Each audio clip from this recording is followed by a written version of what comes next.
आप सबको जय मसीह की। प्रकाशित वाक्य की सीरीज में हमें यह सवाल सबसे ज्यादा पूछा गया है कि प्रकाशित वाक्य की पुस्तक में जिन दो गवाहों के बारे में लिखा गया है वे कौन है। आज की इस वीडियो में हम इन्हीं दो गवाहों के बारे में डिटेल में जानेंगे। और अगर आप हमारे चैनल WTL पर नए हैं तो मेरी आपसे रिक्वेस्ट है कि आप जल्दी से WTL को सब्सक्राइब कर ले और साथ में बेल आइकन भी प्रेस कर दे ताकि आपको हमारे आने वाली नेक्स्ट वीडियो का नोटिफिकेशन सबसे पहले मिल सके।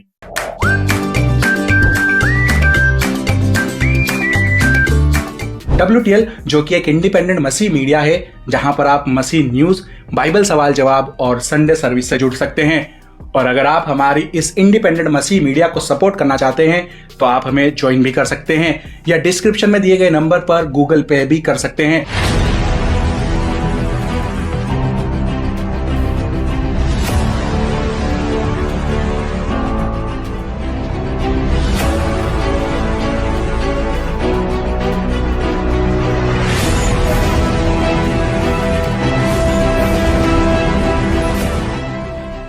प्रकाशित वाक्य अध्याय 11 उसके 3 में, और मैं अपने दो गवाहों को यह अधिकार दूंगा कि टाट ओढ़े हुए 1260 दिन तक भविष्यवाणी करें।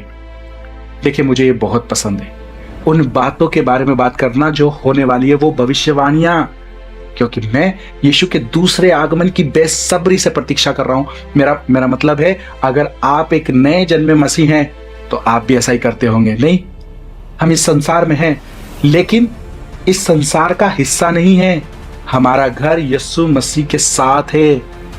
अब जिन्होंने हमारी प्रकाशित वाक्य की पुस्तक पर बनी वीडियोस देखी हैं और रेगुलरली हमारी वीडियोस देख रहे हैं और हमें फॉलो करते हैं, वे जानते हैं कि ये बात जहां पर बाइबल उन दो गवाहों के बारे में बात कर रही है, ये ठीक उस समय की बात है जब छठी तुरही फूकी जाएगी।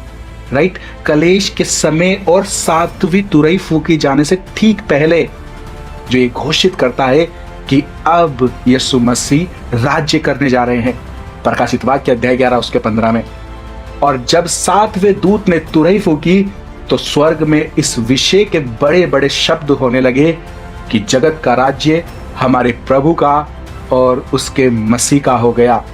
प्रकाशित वाक्य अध्याय 11 उसके 19 से, और परमेश्वर का जो मंदिर स्वर्ग में है वह खोला गया और उसके मंदिर में उसकी वाचा का संदूक दिखाई दिया, और बिजलियां और शब्द और गर्जन और भूडोल हुए और बड़े बड़े ओले पड़े। वाह, बस कल्पना करें जब ये होगा। लेकिन इसके होने से पहले ये दो गवाह 1260 दिनों तक सुसमाचार का प्रचार करेंगे और कोई भी उन्हें रोक नहीं सकेगा, क्योंकि परमेश्वर उन्हें शक्ति देगा जब तक कि पशु द बीस्ट नहीं आएगा और उन्हें मार नहीं देगा। लेकिन फिर परमेश्वर उन्हें जीवित करेगा ताकि हर कोई इसे देख सके। और यह आखिरी बार है, एक आखिरी मौका जो परमेश्वर लोगों को उस समय देगा, एक आखिरी प्रचार उन लोगों के लिए जो रैप्चर में छूट जाएंगे। उन्हें परमेश्वर एक मौका देगा कि वे उसे प्रभु और उद्धारकर्ता के रूप में स्वीकार करें।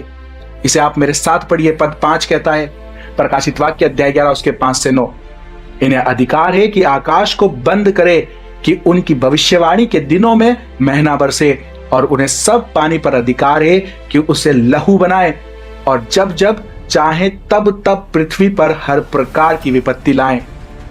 और जब वे अपनी गवाही दे चुकेंगे तो वे पशु जो अथाह कुंड में से निकलेगा उनसे लड़कर उन्हें जीतेगा और उन्हें मार डालेगा, और उनकी लोथें उस बड़े नगर के चौक में पड़ी रहेंगी जो आत्मिक रीति से सदोम और मिस्र कहलाता है, जहां उनका प्रभु भी क्रूस पर चढ़ाया गया था। और सब लोगों और सब कुलों और भाषाओं और जातियों में से लोग उनकी लोथें 3.5 दिन तक देखते रहेंगे और उनकी लोथें कब्र में रखने ना देंगे। ये खंड आपको यह समझने का एक आइडिया देता है कि उस समय लोग कितने दुष्ट होंगे, बहुत ही दुष्ट। क्या आपको लगता है कि हम अभी एक बुरी और भयानक दुनिया में जी रहे हैं इस समय, और हमारे जो प्रेजेंट का टाइम है इसकी कोई तुलना नहीं है? लेकिन उस समय ये इससे भी बुरा होगा, आपकी कल्पना से भी परे बुरे लोग उस समय होंगे। हम अंत समय के करीब हैं, क्योंकि दुनिया में इस समय इतनी बुराई है, लेकिन ये सिर्फ बदतर और बदतर होता जाएगा। प्रकाशित वाक्य अध्याय 11 उसका 10, और पृथ्वी के रहने वाले उनके मरने से आनंदित और मग्न होंगे और एक दूसरे के पास भेंटे गिफ्ट्स भेजेंगे, क्योंकि इन दोनों भविष्यद्वक्ताओं ने पृथ्वी के रहने वालों को सताया था। देखिए, यही कारण है लोग परमेश्वर से घृणा करते हैं। यही कारण है कि लोग सत्य से घृणा करते हैं, क्योंकि वे ये नहीं सुनना चाहते कि उन्हें एक धर्मी जीवन जीना चाहिए। वे पाप करना चाहते हैं, वे हत्या, चोरी और व्यभिचार करना चाहते हैं और बच्चों का बलात्कार करना चाहते हैं। हाँ, मैं ऐसी बातें बोल रहा हूं क्योंकि यही मनुष्य जाति कर रही है। जरा दुनिया में हो रही मानव तस्करी को देख लीजिए। इंसानी हृदय दुष्ट है, बहुत ज्यादा दुष्ट। आप आजकल की खबरें देख सकते हैं, जब कुछ लोग सत्य के लिए खड़े होते हैं, दुनिया में कुछ अच्छा करने की कोशिश करते हैं और लोगों से कहते हैं कि हमें ऐसा नहीं करना चाहिए, तो दूसरे लोग गुस्सा होते हैं, वे दंगे करते हैं, वे हर संभव प्रयास करते हैं दूसरों को ये समझाने के लिए कि अच्छा अब बुरा है और बुरा ही अच्छा है, और ये रुकने वाला नहीं है। ये लोग अंत के दिनों में इस बात से खुश हैं कि ये दो महान गवाह अब मर चुके हैं, क्योंकि अब वे अपने पाप में जीना जारी रख सकते हैं। प्रकाशित वाक्य 11 उसका 11 से 13। और 3.5 दिन के बाद परमेश्वर की ओर से जीवन की आत्मा उनमें बैठ गई और वे अपने पांव के बल खड़े हो गए और उनके देखने वालों पर बड़ा भय छा गया। और उन्हें स्वर्ग से एक बड़ा शब्द सुनाई दिया कि यहां ऊपर आओ। ये सुन वे बादल पर सवार होकर अपने बेरियों के देखते देखते स्वर्ग पर चढ़ गए। फिर उसी घड़ी एक बड़ा भूडोल हुआ और नगर का 10वां अंश गिर पड़ा और उस भूडोल से 7,000 मनुष्य मर गए और शेष डर गए और स्वर्ग के परमेश्वर की महिमा की। अब ये खंड हमें यह नहीं बताता कि वे दो महान गवाह कौन हैं, इसके बारे में हम नहीं जानते। कुछ लोग कहते हैं कि शायद हनोक और एलिया है, क्योंकि वे कभी नहीं मरे। वे दोनों ऐसे शख्स हैं जिन्हें परमेश्वर ने बिना मृत्यु का अनुभव किए उठा लिया। तो लोग सोचते हैं कि ठीक है, परमेश्वर ने उन्हें इसी समय के लिए तैयार करने के लिए ही बिना मरे उठा लिया था, ताकि इस समय वो मृत्यु को देखें। लेकिन बाइबल ऐसा नहीं कहती, इसलिए हम इसे मान नहीं सकते। ये बस एक अंदाजा लगाना है। और दूसरे लोग कहते हैं कि यह शायद मूसा है, मूसा और एलिया। बाइबल के इस खंड के कारण वो ऐसा मानते हैं। मत्ती अध्याय 17 उसका 1 से 3। 6 दिन के बाद यीशु ने पतरस और याकूब और उसके भाई यूहन्ना को साथ लिया और उन्हें एकांत में किसी ऊंचे पहाड़ पर ले गया और उनके सामने उनका रूपांतरण हुआ और उसका मुंह सूर्य की नाई चमका और उसका वस्त्र ज्योति की नाई उजाला हो गया। और देखो, मूसा और एलिया उसके साथ बातें करते हुए उन्हें दिखाई दिए। अब बाइबल हमें ये स्पष्ट रूप से नहीं बताती है कि उन्होंने क्या चर्चा की, यीशु, एलिया और मूसा ने। हम ये नहीं जानते, लेकिन बहुत से लोग ये मानते हैं कि ये दो महान गवाह मूसा और एलिया हैं, क्योंकि वे भी वही कार्य करेंगे जो मूसा और एलिया परमेश्वर की शक्ति से पुराने नियम में कर चुके हैं। पानी को खून में बदलना, बारिश ना बरसाना और आग बरसाना। याद रखिए, प्रकाशित वाक्य अध्याय 11 उसका 5 भी कहता है, और यदि कोई उनको हानि पहुंचाना चाहता है तो उनके मुंह से आग निकलकर उनके बेरियों को भस्म करती है, और यदि कोई उनको हानि पहुंचाना चाहेगा तो अवश्य इसी रीति से मार डाला जाए। इन्हें अधिकार है कि आकाश को बंद करे कि उनकी भविष्यवाणी के दिनों में मैह ना बरसे, और उन्हें सब पानी पर अधिकार है कि उसे लहू बनाए, और जब जब चाहे तब तब पृथ्वी पर हर प्रकार की विपत्ति लाएं। तो क्या ये दो महान गवाह मूसा और एलिया हैं? खैर, हम इसे निश्चित रूप से नहीं कह सकते। हम बस ये नहीं जानते क्योंकि बाइबल हमें नहीं बताती और हम इसे मान नहीं सकते। ये वास्तव में ऐसे लोग भी हो सकते हैं जिनके बारे में बाइबल में कोई उल्लेख नहीं किया गया है। परमेश्वर किसी को भी उपयोग कर सकता है, आपको यहां में भी। लेकिन यहां पर एक दिलचस्प बात और भी है जिसे मैं जल्दी से पढ़ना चाहूंगा, क्योंकि यहां जकरिया अध्याय 4 उसका 1 से भी एक लिंक है। जकरिया अध्याय 4 उसका 1 से 2। फिर जो दूत मुझसे बातें करता था उसने आकर मुझे ऐसा जगाया जैसा कोई नींद से जगाया जाए, और उसने मुझसे पूछा, तुझे क्या देख पड़ता है? तब मैंने उससे फिर पूछा, ये 2 जलपाई के वृक्ष क्या हैं जो दीवट की दाहिनी और बाईं ओर हैं? फिर मैंने दूसरी बार उससे पूछा, जलपाई की दोनों नालियां क्या हैं जो सोने की दोनों नालियों के द्वारा अपने में से सोनहला तेल उंडेलती हैं? उसने मुझसे कहा, क्या तू नहीं जानता कि ये क्या है? मैंने कहा, हे मेरे प्रभु, मैं नहीं जानता।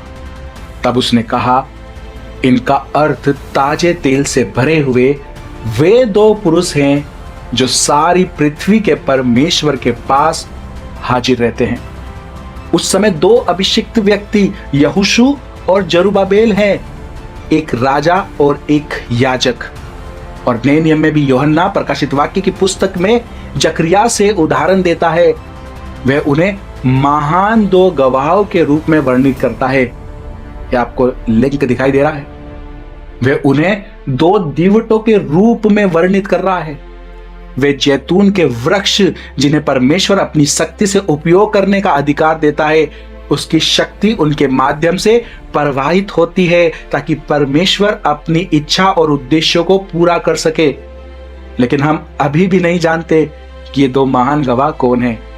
हमें कोई अंदाजा नहीं है, और वास्तव में इससे कुछ ज्यादा फर्क भी नहीं पड़ता कि वे 2 कौन हैं। जो बात महत्वपूर्ण है वह यह है कि वे क्या करेंगे, और उनके बाद फिर यीशु आएंगे, राजाओं के राजा और महान याजक, और वो लोहे की छड़ी से राज्य करेगा।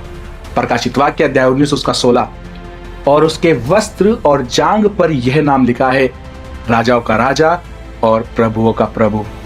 प्रकाशित वाक्य 21 उसके 5 से 8 में।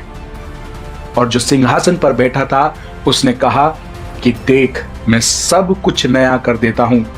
फिर उसने कहा कि लिख, क्योंकि ये वचन विश्वास के योग्य और सत्य है।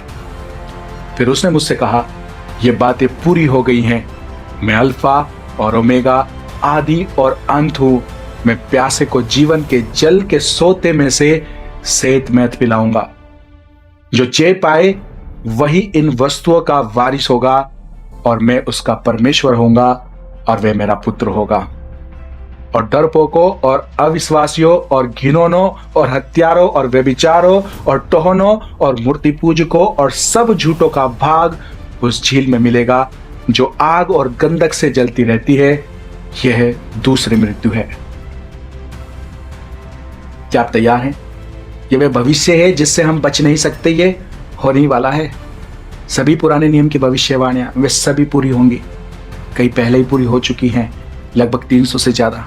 केवल यीशु के क्रूस पर चढ़ाए जाने के पहले 24 घंटों के बारे में ही लगभग 27 भविष्यवाणियां थी, और वे सभी पूरी हुई।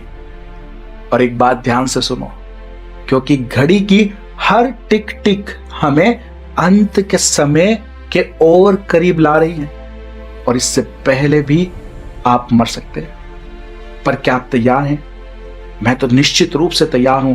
मैं और ज्यादा इंतजार नहीं कर सकता, क्योंकि यह संसार, यह हमारा घर नहीं है। ये सारा दर्द, ये सारी पीड़ा, जब हम मसीह के साथ होंगे तो वहां कोई आंसू नहीं होंगे, कोई दर्द नहीं होगा, कोई कष्ट नहीं होगा। और मैं आज आपसे ये पूछना चाहता हूं, क्या आप तैयार हैं? अगर आप तैयार नहीं हैं या डाउट में हैं तो कृपया यहां दिए गए लिंक पर वीडियोस देखिए। यहां एक वीडियो अंत के समय के बारे में भी है, प्रकाशित वाक्य अध्याय 9 वाली वीडियो। अगर आप ये जानना चाहते हैं कि आगे क्या होगा तो ये वीडियोस जरूर से देख लें। पर एक बात हमेशा याद रखना, परमेश्वर आपसे प्रेम करता है और मैं भी आपसे प्यार करता हूं। आमीन। Thank you. May God bless you. Stay tune, stay blessed.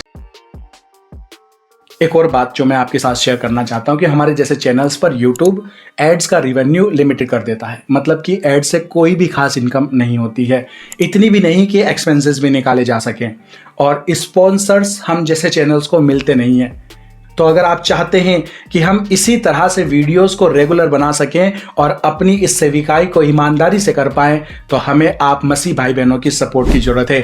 अगर आप हमारे इस इंडिपेंडेंट मसीह मीडिया को सपोर्ट करना चाहते हैं तो आप हमें ज्वाइन भी कर सकते हैं या डिस्क्रिप्शन में दिए गए नंबर पर गूगल पे भी कर सकते हैं। Thank you, may God bless you and your family. तो चलिए फिर मिलते हैं हमारी नेक्स्ट वीडियो में। Stay tune, stay blessed.